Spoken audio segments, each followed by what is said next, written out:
Once you've established your level, you want to correct the delay that's caused by the USB audio hardware.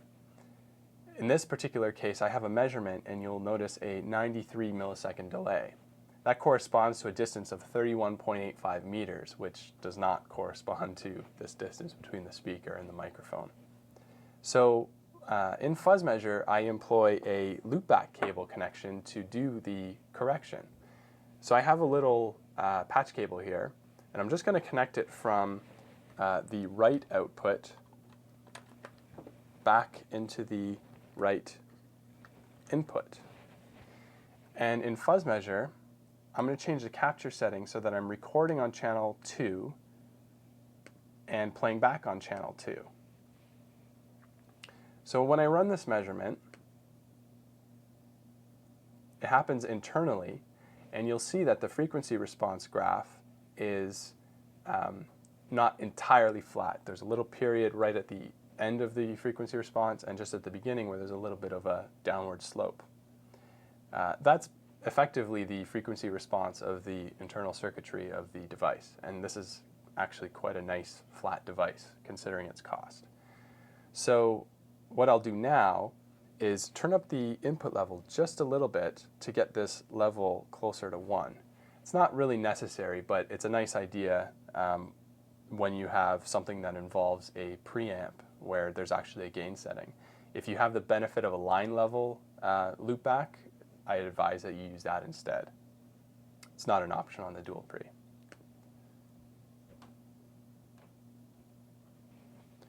Not really getting too much higher with that adjustment. You'll notice some little oddities that are appearing in the frequency response here. Must have been a little glitch.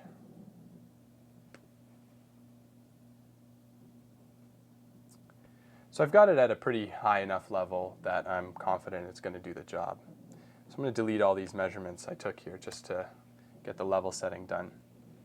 So what I'm going to do now to enable the automatic correction is I'm going to go back to recording and playing back on channel 1. And what I'm going to do is check this enable button under automatic correction. So I'm going to run the measurement again. And you'll see now the delay is only 2 milliseconds, corresponding to a distance of approximately 71 centimeters. Well, if I were to take out a measuring tape, I'm willing to bet that this is exactly 71 centimeters plus or minus 2 centimeters to account for the temperature in the air. With this loopback cable connected, I now have a repeatable distance measurement that is very accurate, and it's great for aligning subwoofers or line arrays or anything in an outdoor venue where you have multiple speakers at different distances.